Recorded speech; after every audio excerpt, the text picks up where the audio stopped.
Good morning, everyone. My name's Chris Alderson. Well, good afternoon. It's just gone 12 o'clock.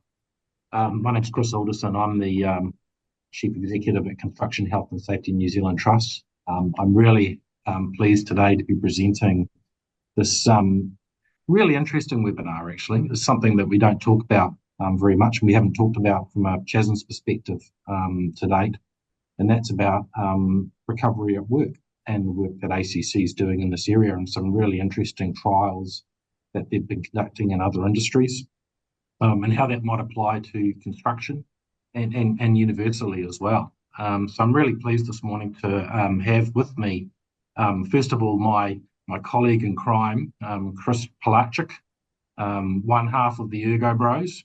Many of you will be familiar with Chris and his work across New Zealand construction sites, working with the trades. Obviously infamous for the Work Should Not Hurt program. He's obviously got a deep background in this area, has worked in ACC before, worked in medical practice, obviously worked with the trades, and I know that is also pretty active both nationally and internationally in the world of ergonomics and human factors. So welcome, Chris. And then Sue. So Sue we've known for a number of years, and we've worked with Sue on and off over the last sort of 4 or 5 years. And Sue's a strategic partner from the ACC Business Engagement team. Her focus is on high-risk sectors and primarily in construction and forestry. And we're going to hear a lot more about that during the course of the next sort of 45 minutes. And she's really interested in cultivating and collaborating and maintaining relationships with organisations and businesses, which is why it's really important, and we're really grateful that so many of you have been able to join us today. So we realise that obviously this is keeping New Zealanders well at work is really important, and as important as preventing them being injured in the first place. So look, it's a really important topic. Welcome to you both. Really looking forward to hearing from you. Maybe just a little bit of a interesting thing about yourselves. I know that Chris, you are not only a valuable member of the CHASNZ team, but you are often out there in the wild. You're a bit of a hunter, fisherman. We often talk about this. Keeping well at work and being able to recover at work. It's more to you than just preventing being injured. It's you've had your issues with backs and things over the years. How do you kind of cope on a day-to-day basis and keep yourself healthy? Yeah, 100%. Basically, you just got to not let it stop you, Chris. You've got to get out there in any capacity that you can, and the more you do it, the better off you'll be, really. So I gain a lot of energy and enthusiasm. Plus, I keep my back pain in check by going hunting. So I treat it as a crucial step for well-being. Great, and I know, Sue, you're a pretty active sportswoman. You've had your share of sporting injuries, and you've had to recover at work as well. So you've got some personal experience in this area. Yeah, I do. I spend. I'm not in the bush. I'm out on the road or on the swimming, running. I actually do Ironman. And I've got a good grasp of the recovery at work. I've obviously contributed to the non-work injuries. I broke my pelvis last year, and it was and I'd never stepped through I had a SOAR program, the Stay at Work program, that was implemented, and I could gradually return to work. It was pretty cool, and it really kept me connected because I live alone. That mental health, the challenge, it was, I had a broken hip, so it was quite debilitating. But now back to full capacity and here with everyone today. So thanks. Well, it's great that you're here with us today, and it's great that you're fit and well and healthy. So look, without further ado, I'm going to hand over to you both. You're going to talk through it. So we're going to have about 40 to 45 minutes worth of presentation. Look, if the people online, and we are recording this, so it will be available later, but we really value your questions. Can I just ask if you put them in the Q&A, and then we'll go through them at the end there, and we'll let the guys run through their presentation, and then as the questions come up towards the end, we can have a bit of Q&A. Without further ado, I'll stop my video and mute myself and hand over to Sue and Chris. Thanks, Chris. That's awesome, Sue and I, and thanks everybody for joining us. Sue and I are really rapt to see you all here, and hoping that you'll be part of this journey with us. So we're basically going to start to paint a bit of a picture to you about why we think recovering at work is an extremely important subject for our industry, for construction, and for New Zealand on the whole, and the productivity that we are losing because of this issue. I'm then going to talk a little bit about our work should not hurt approach to this whole problem, a little bit more of a holistic approach. And then Sue's going to talk to us about the Recovery at Work program, what it was based on, how we can achieve it, and then the creme de la creme at the end. And the most important thing is the trial that Sue and I are running, the participative trial, where we need your help to actually review some of the things that ACC are doing, some of our resources that we're creating, and to look at how we can improve in this space, how we can get people recovering at work, boost productivity, and boost wellbeing in our industry. So without further ado, we'll get started. Sue, eh? Cool. Thanks, Chris. Both Chris's. Okay, the big picture. This is a snapshot of the new claims for 2024, which is approximately 2 million. So 2 million new claims last year. Last year, there were approximately 2.5 million active claims. That figure includes long-term claims, those that are still receiving treatment and or weekly compensation. The majority of the claims are in the home and community, that's up there on the right in the blue, or out in the sports field and the recreation space, which is the red bubbles, which we refer to as non-work injuries. In the workplace, shown in the orange bubbles down the bottom right, there were 178,000 new claims. As you can see, construction was just under 30,000, and I want to highlight that was the highest of all industries, and manufacturing is the next with just over 24,000 new claims for 2024. As you can see, the bigger the bubble, the larger the numbers are, and it's quite clear the majority of claims are what we do when we're not at work. Just before we move to the next slide, please take note of the small green bubbles here, which is our road numbers. Now to the average cost of each of those claims, which was around 2,667 for 2024. Remember, the area with the greatest number of claims was home, that's in the blue. Now, if we move down to the workplace, although there are only 178,000 new claims, each of these have significantly higher costs. As you can see, fisheries is the highest at 9.3, followed closely by forestry at just over 8,000. Construction at around 5,000, and manufacturing about 1,000 less per claim. Remember, when helping an employee to return to work after an injury, whether from sports or on the job, all claims affect you as the employer. What we're discussing today applies to every claim, not just those related to the workplace injuries. You will have noted in the previous slide, the green bubbles were very small. Here in relation to the cost, they are the largest. The cost of road injuries is quite significant, noting that e-scooters now have their own bubble. And a few years ago, it didn't even register. It's just that we've increased claim numbers and cost to the extent that they have their own standalone in the stats. A reminder that as our world evolves, so does our causes of injuries.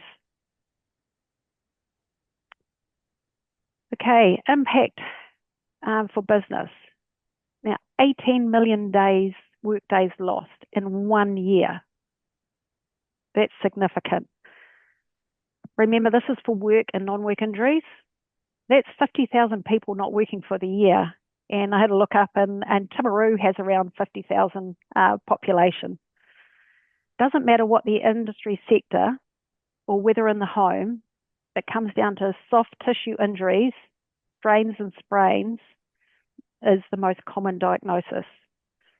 And it's been shown both in New Zealand and wider that the longer you're off work, the chances of returning to your previous role significantly reduces the longer you're off work. So that's the overall as a wider lens. Now over to Chris to drill down into construction. Thanks, Sue. That's really interesting about the length of time people are spending off work and their chances of returning, because basically in construction in New Zealand, our rates are blowing out of proportion. And as you can see by this diagram, some of the trades are actually looking at 70 plus days off on average for a strain or a sprain injury. And that's just not working for us. It's probably costing a few people their jobs. So just to say, the context of construction is very challenging in this space and in returning people to work and keeping them working. As construction is evolving and changing day by day, almost hour by hour. So it's really, really difficult to predict what a construction worker will be doing the next day and the next one, what site they be on, what tools they'll be using, what tasks they'll be doing, what stage of the build is at. So as you can see, a lot of this can't really be decided in a GP consultation, because even the construction worker at the time will not necessarily be aware of what they're going to be facing when they start to try to recover at work. We need to get to the bottom of some of these issues, and one of them I would like this group to actually help us to work out is, why do we have such different outcomes for different trades? Why is flooring and roofing have over 70 days off work on average, whereas electricians 30, plumbers mid-40s? What are the issues here, and what's happening to make this happen? It'd be great to get to the bottom of that.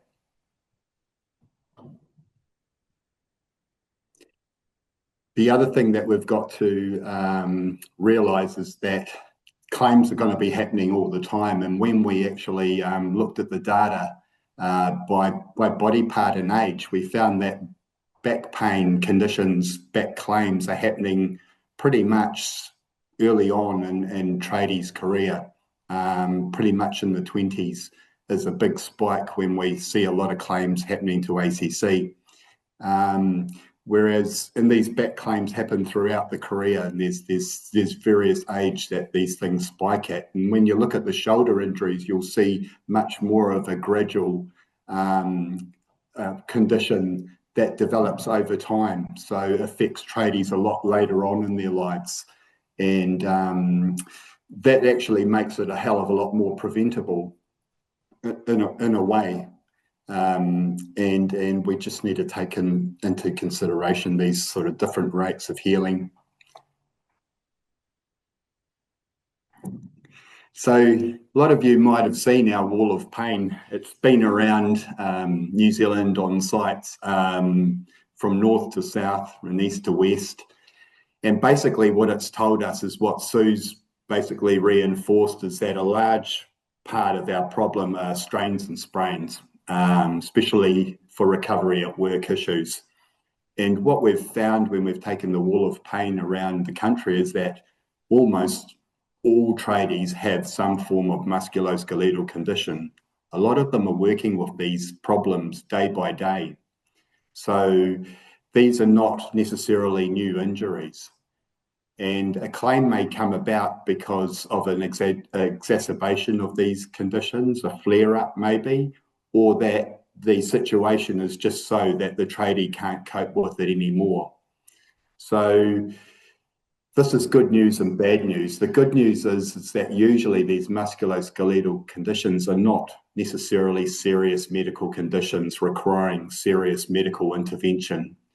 So a lot of the time, the most important people in the puzzle of these strains and sprains is actually the employee themselves, the tradie, the construction worker, and their employer. A lot of the times, medical intervention is just not necessary and needed. And the real magic will happen if we can move employers and workers and that partnership closer together, if we can get some trust going there and support, then that's going to make a hell of a difference for the situation. So good news about it is strains and sprains they are preventable, they are definitely manageable, they don't need overcomplicated approaches or problems, but they do need accommodation. And we may need to have a look at our workforces and see how predominant these musculoskeletal conditions are in advance, so we can make some plans to help workers to prevent re-exacerbation and these problems getting worse. So what do we do? Well, it all starts with prevention. I'm going to take you guys right back to the need to have some form of prevention going on in your workplace. And we've kind of made it easy for people to adopt, especially in construction, with our kind of three tag rule. And that starts with looking at opportunities to get our work up off the ground. Every workplace could do something like this. Have a look at how we can use tools to minimise bending, kneeling, stooping, and sort of squatting postures that cause us a lot of harm. So getting our work up off the ground using tools, trellises, tables, whatever we can. Secondly, we can look at reducing overhead work, which is the largest cause of all of these shoulder injuries, which happen later on in a tradie's career, as we saw by the data. So we need to reduce the amount of time we're spending with our arms over our heads. And lastly, but not leastly, the good old manual handling one, we just call it find smarter ways of moving things. The time is right for all trades, all industries, to really get on top of people having to handle strenuous and potentially harmful loads all during the day, and the cumulative effect of that. So step number one, a prevention program is necessary. Oops. Thank you, Sue. Got a bit excited there. Step number two, for work should not hurt, is you really need an early intervention and response system and program going on as well to supplement your injury prevention program. So this is a system that workers can just pop their hand up and say, look, I'm having a problem with my shoulder. It's getting worse. And to have that communication opened up between you and your employee, so you're hearing these things before they need lots of time off work and lots of lost productivity. You're hearing about them, and you have a system in place where you can do something about it, where you can respond quite quickly, whether or not it's getting an occupational therapist or an occupational physio on the phone, whether or not it's looking at what they're doing during those the duties at the moment, whether or not it's looking at how we can modify the task. There are numerous things we can do early. So check out the CHASNZ resources on our website, workshouldnothurt.org. You'll see a QR code there to some of our early reporting and early intervention resources. You really need the system up and running alongside your primary prevention system to have a good stab at maybe hitting some of this issue off at the pass and helping people to remain working with their musculoskeletal problems. So when you put it all together, you have a whole of problem approach, as we call it, and work should not hurt. And this is what we're going to be really promoting over the next couple of years of our work. So it all starts again with primary prevention. We've got a hell of a lot of information on how we can do primary prevention really well through the Work Should Not Hurt program. There's 100 toolboxes. There's 100 different ways to modify and redesign work to make it better for people. You then need your secondary prevention program for if early warning signs or if re-exacerbation of injury occurs, and you've got an ability to know about that early on and intervene and do something about it to help our workers. But the crux of it is that we can encompass a recovery at work system into these other two systems, then we can have a whole of problem approach where we have primary prevention, a secondary prevention system, and of course a tertiary prevention system which optimizes people recovering at work on a construction job. And to do this, when we're going to talk about this a lot more, Sue and I with you guys if you join in on our trial, but we've got to deal with things like the questions like we don't have any alternative duties in construction. We have to rethink about that because in some respects we don't have alternative duties if we are doing concreting, but we can do a hell of a lot more than that to accommodate workers back at work, even just welcoming them, supporting them socially, redesigning their tasks, giving them things to assist them. There's numerous ways. The key is that we have these three systems working together in harmony, and I think that'll give us the best chance of reversing some of these this data and statistics that we're seeing. How does that sound, Sue? Yeah, it sounds great. Yep, looking forward to it. Right, so now what is recovery at work? It's about supporting your employee by keeping them connected to the workplace. We used to refer to it as return to work. We never went back to work until you were fully fit. It's now been proven that doing some or part of your role keeps you connected and actually speeds up the recovery process. It's important that employers understand how they can support their employee and also keep connected. This is a vital part of the rehab process and has a huge impact on their mental well-being as well. And often they actually recover so much faster. This slide actually speaks for itself. There are a large number of people that support the process of getting an employee back from an injury. Whānau, medical providers, workmates, friends. Yeah, and I do understand a lot of businesses in the construction sector are only, 1, 2, 3 people. So it's important to expand your team by connecting in with the likes of a physio or an occupational therapist who gets to know you and your business. In a lot of cases, the injury is from sport on the weekend. Maybe connect in with their coach and work together. The key point here is everyone needs a variety of support and need to work together to get back to full fitness. There are huge benefits for both the employee and the business. It makes sure skills and expertise are retained and could even be improved, as this could be an opportunity to upskill the injured employee. Connection is key between the injured worker and the business. It has a huge impact on that mental well-being.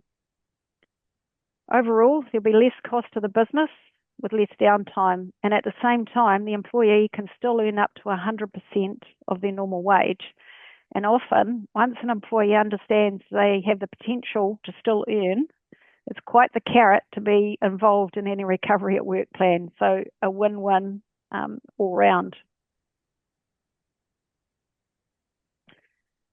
Right, now to the trial. As mentioned, ACC has been working with some high-risk industries where we held 2 6-month trials, one with road freight, the other one was with the forestry sector.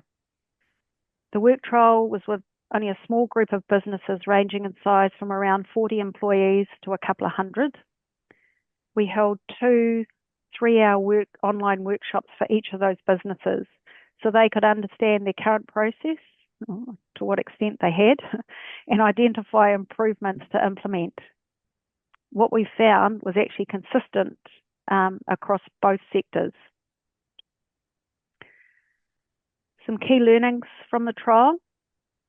The businesses that improved their processes had a decrease in time off work when an employee was injured, less claims moved to weekly comp. Overall, the culture within the business improved. It seemed that the business cared about their employees. The importance of training, the team leaders and managers and what was actually required. And the final key learning was the importance of having a strong relationship with a local health provider. And for one business in particular, it was a real game changer. Overall, there was a 20% decrease in claims moving to weekly compensation compared to previous years with those businesses, which was awesome. Through these trials, there are a few elements that are a must-have to create success. Business owners, senior leaders are committed. The importance of having a champion, someone that's a real advocate in the workplace. Understanding of what modified alternate duties there are for each role. The importance that the team leaders, managers have education around the process. Treating work and non-work injuries the same when returning to work. As you saw earlier in the bubble charts, the majority of injuries come from non-work activities. Communication is an absolute key to the overall process, making sure it starts early and continues. And I can't emphasize this enough, it's crucial. Making sure the process is consistent across the whole business and obviously work sites with each manager, team leader. Having a preferred provider, to build that relationship, say with a physio, healthcare provider, to make sure that they understand your business. This is also consistent with and supported by overseas research by the Institute of Work and Health in Canada. And I'm pretty sure, Chris, you've mentioned about when you were working on work should not hurt. Was that? Yeah, so it's quite interesting that that actually mirrors the work of the Institute of Work and Health in Canada and the 7 principles that they put down. And it actually totally mirrors the 7 steps that the Work Should Not Hurt program suggests that for construction are really important to facilitate the recovery at work. So we totally agree and see the need for there being a strong commitment, but also there being somebody in each construction workplace that is knowledgeable and can facilitate recovering at work and return to work. And relationships with health providers is something that we'd like to focus on in the future in our program, and bringing industry and treatment providers closer, having treatment providers that actually understand construction and its demands and its and the way it changes, and how to actually help tradies specifically returning to work, especially in a small business setting. So really good to see these learnings being consistent across the board. Yeah, cool. So, thanks for that, Chris. Yeah. Okay.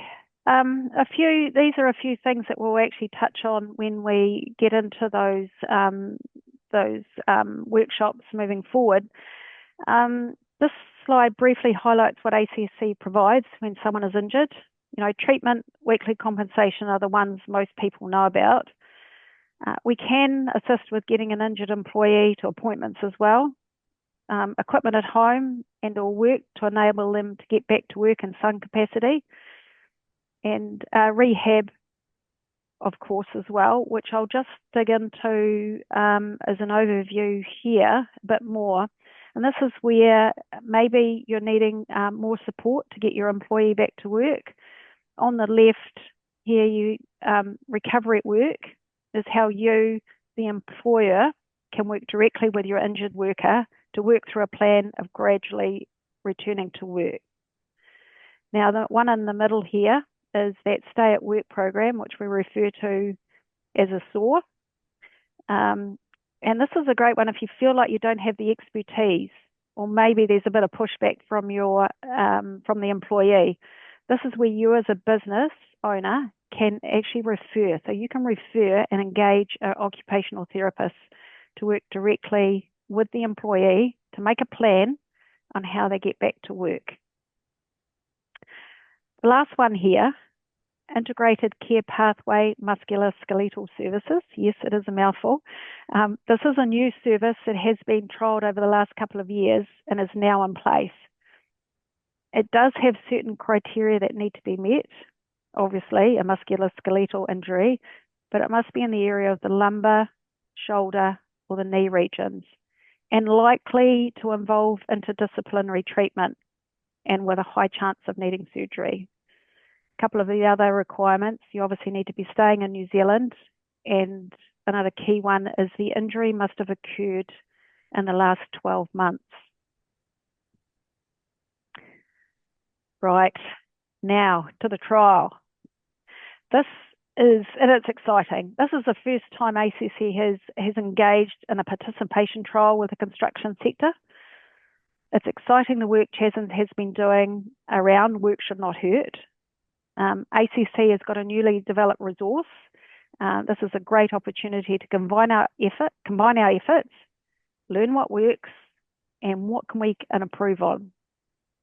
We will provide support and education over the next 4 months, that's Chris and I, until the end of the year. And from there, look at reviewing the processes and resources. Is there something that can be improved? And obviously your feedback throughout the trial is actually a big part of this. What's involved? If you're keen to be involved, please register using the QR code on the right of the screen, or you can email info. You will then receive calendar invites to the monthly sessions and a link to the pre-trial survey. This is so we can understand your baseline of knowledge. Monthly online sessions. In these sessions, we will also provide more in-depth knowledge around different areas of the process and obviously welcome questions.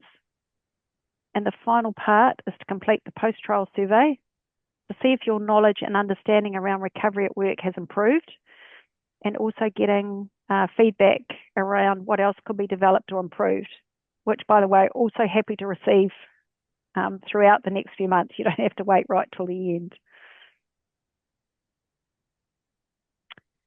The monthly sessions are scheduled for the first Wednesday of the next 4 months. Chris, obviously, will be attending with me and providing a construction lens. And we plan to have other guests, subject matter experts as well. First one in September. Here we'll introduce a newly developed recovery at work checklist. This was developed as a result of the previous trials that we, ACC, have just completed and linked these into construction. October, alternative duties and medical certificates to help with making a recovery at work plan. The third session in November will focus on ACC digital platform and paying your employee. And finally, in December, we'll dive into other ways of ACC can support, with a particular focus on the stay at work and integrated care pathways, and with a construction lens, Chris. Yeah, we're really looking forward to your participation in these workshops, so we can eke out how we can improve the work should not hurt approach to this problem. So it seems to be a match made in heaven between our two organisations and our aims, just to improve our abilities in this area. I think it's going to be hopefully it's going to be game changing for all of us. Yeah, cool. Thanks, Chris. Okay, thanks for the opportunity today to talk to you all. We're looking forward to, obviously, your participation in the trial. The QR code you can see here on the right above the lovely Ergo Brothers logo. This QR code here is the link to the ACC Recovery at Work resources if you want to have a look, learn some more. So thank you. And now over to Chris A. Thank you. Guys, look, really intriguing. I've got a number of questions. So look, I'll just jump in before anybody else. But in summary, am I right in thinking here that this is just a golden opportunity for organisations that want to get better at looking after their employees, having more productivity, having people back at work, to actually get the best out of the systems and processes from ACC that are already there, and learn about that? Yeah, and actually you're spot on, Chris, but also it's an opportunity to improve them as well, Right. So that's also, like I said, we've developed the Recovery at Work checklist, which is something new. How can we add some things that you guys are doing around workshop? Not how can we link those up, and take it to that next level? Yeah, and I think we have to recognise that we are slightly unique as well in construction, as I pointed out before, with our ever-changing landscapes and sort of hazard registers and things like that. So we really need to have a real focus with the construction lens on this issue. Just on that, Chris, and then maybe Sue. I mean, one thing I wonder about construction, and you probably found this in forestry, I imagine, is that when you're talking about returning to work with people that are recovering from an injury, in some of the other industries, I've sort of heard that, there's other duties there that, don't require you to work physically, like you can do some paperwork or monitor a spreadsheet or something. In construction, I wouldn't have thought that there's that many similar opportunities. What's your experience been in actually sort of bringing people back into a more physical, workforce in terms of the success of that?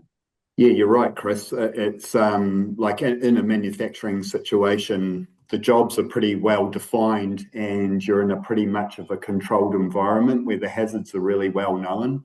In a construction site, you never know what you're going to get when you turn up on the day. So it's really, really hard to plan alternative duties for construction workers. Also, good luck trying to get a plumber to do some paperwork or a roofer to sweep out the shed, or however you want to split those duties. So we're really pushing for people to keep as close to possible to their normal duties, but adapting them and redesigning them to make it easier for them and accommodating their problem or their injury.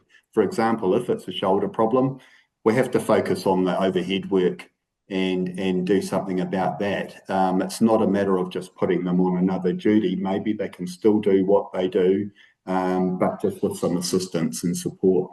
So I want to, and I totally agree with you, Chris, there is challenges, and there was in forestry as well. But the one thing I want to reinforce is that communication. So even if there isn't any light duties, there is nothing, and I do understand that, is it's actually keeping them connected to the workplace. And we found in some instance in one forestry, the business once a month organised a hangi, as a get-together, with the staff. So they got the injured person to organise that. It is work-related. Someone in the workplace had to do it. Another of keeping them connected is getting them to attend the weekly meeting. Usually with most businesses at the start of the week, there'll be a team meeting or a team huddle somewhere. If that's the only time they come in for that hour meeting once a week. You pay them for that hour. Because they keep connected, their overall well-being, their mental well-being it keeps improving. I know when I was off injured, I used to, every couple of days, my team did the team quiz. I'd attended our monthly, our weekly team meeting and did the quiz a couple of times a week. I felt connected, and you actually feel better about yourself, and it's proven that your physical health improves faster. So it's thinking slightly out the box as well. Nice. Couple of questions coming through from the attendees. So this is probably more just a technical question about the monthly sessions. Are they recorded to accommodate things like personal holidays, etc., or do you need to attend all the monthly sessions in person? What's the... Well, we weren't looking at recording them. The ideal is the idea. Hopefully, you can attend because we wanted it a little bit interactive as well. And then sometimes people get a little bit shy when something is being recorded. Right. But the idea being is that the preference is that you can be there on those monthly sessions. I guess if people have got special requirements and are still really interested, they can still reach out through the info and we can probably accommodate something, right? Yeah, 100%. and they can direct, yeah. And if there's something in particular, Yeah, you do, and you've just missed one, and it's one, I can connect in, and if you contact through that info, that would be fine. Yeah. Yeah. Just a question from Kim here. How would you suggest we deal with employees who don't want to engage in recovery at work process and don't want to return? I'm sure you've both seen it. And that's where I touched on that, and it doesn't matter whether it's construction, manufacturing, forestry, it's across the board. And I think it's a culture shift that we need to across New Zealand, across the landscape. And that's when I talked about that stay at work. The recovery at work is when you're working, the employer is working directly with your employee. And often when there's those challenges, is maybe there wasn't a strong or positive relationship between that particular employee and the business owner at that time. It has been, but by engaging a SOAR provider, an occupational therapist, a stay-at-work provider, which, by the way, the business owner can refer, and that is paid by ACC. So we cover the cost of that. And then all of a sudden, it isn't the business owner that's pushing, being proactive with that employee to get them back to work. It's a third party. And once you have that slight separation, it usually starts to progress a little bit more. So we will dig into that and what the opportunities are and learn. And that's where getting a preferred provider, a physio or someone that knows your business, and they can work directly with them. Right. So, Chris, in attempting to do the right thing, keep employees connected to return to work programs, how do we ensure that the program itself doesn't result in aggravating the injury? And i.e., who do we need to involve in the program? How is it monitored? Yeah, it'll all boil down to the best person to monitor this program is the employee themselves.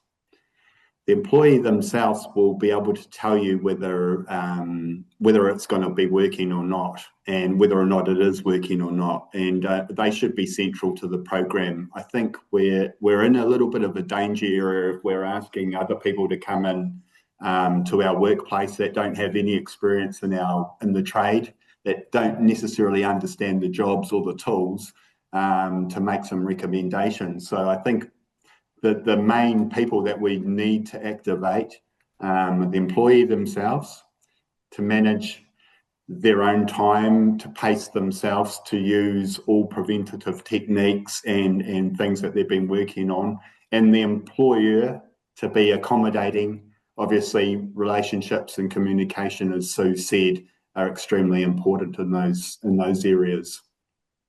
So that's where that's where the real rubber hits the road between the employee and the employer. Yeah, and obviously, if there is any aggravation of the injury, but the first person who's going to know about that, as you said, is the employee. Is the employer, yeah. Musculoskeletal conditions, Chris, that's the nature of them. They will aggravate, they will decrease, they will aggravate, and sometimes that doesn't actually have any relation to what's going on in the person's life. It's just the nature of these conditions. I wouldn't always see an aggravation of pain as a setback, because the main aim is the long game here, and the time it's going to take to settle back down into your previous productivity levels. So to the next question, so you may or may not be able to answer this. It's probably just more of a challenging question. And if you can't, I'm sure you can go away and we can answer it later or provide something back on our webinar. But there's just a question saying, can you clarify why ACC discontinued the previous work trial program? I'm not sure if you know what that's referring to, but no, I'd need. This previous work trial model where workers could return in a monitored unpaid capacity while still receiving compensation. So that's a little bit complicated, and I would prefer to. And I know what they're referring to, and it's just been recently clarified this year, so there has been a little bit of press around that. And we haven't. So if they were doing, I'll have to get some. I know what they're referring to, and I don't want to set the record wrong here in this space, and we can insert the actual correct, we're all but I know friends what they're here. referring to. Yeah. What we'll do is maybe if you can take that one away, and then what we usually do is we provide the video of this on our website, and next to any questions we weren't able to answer. Of the time, we just put an answer there, so I'm sure you'll take that one away. Yeah, there's a long-winded answer that I can give, but I can't. I don't want to quote that and get it all wrong. I appreciate that. I just have one more question for me. I was intrigued about the connection between work and non-work injuries, and obviously that focus on sport as well. And I think we've talked in the past about, a lot of construction people are also very active people in other forms of life. A lot of them play rugby, mountain bike, go skiing, depending where they are in the country, do other things as well, dive, hunt. How do we sort of get across to, for example, the club rugby area to sort of say, hey, how do we sort of get this approach? And you mentioned coaches before, is there any thoughts on that in terms of how we sort of cast our net wider and see this as rather than just a work program and a non-work program and a sport program? Is there any sort of thoughts on actually how we might be able to actually address that more collaboratively? It's a really good question, Chris. We actually this year we finally released the data that ACC gave us to tell us where construction workers are actually getting harmed outside of work. So we kind of know things that are like, scaffolders have lots of basketball-related injuries, and roofers, believe it or not, seem to be falling over quite a lot at home on the ground, whereas they spend a longer time on the roof. So it's quite ironic. So I think that opens up the possibility to actually start to widen our prevention scope, as you're saying, and starting to use some of this data and equip some of our workers with some tools to overcome this stuff. So I think I'd love to refer our listeners to the Have a Hymn program from ACC, which actually has looked at a lot of these non-work related injuries and also provided the up-to-date thinking on how we can prevent some of this stuff from happening. I think we've got to share a lot more of this information with our workforce, and and I think that's the brave new world that we've got to start to piece together and address how we can intervene or how we can prevent some of the stuff happening that happens outside of work and outside of our normal locus of control. It's a great question, yeah. And that's where that Have a Hymn work, and it's been teaming up with you guys as well. It's quite good. And then if you realise, a lot in construction, I think there's the rugby league, depending on builders versus electricians. I think it's football or soccer,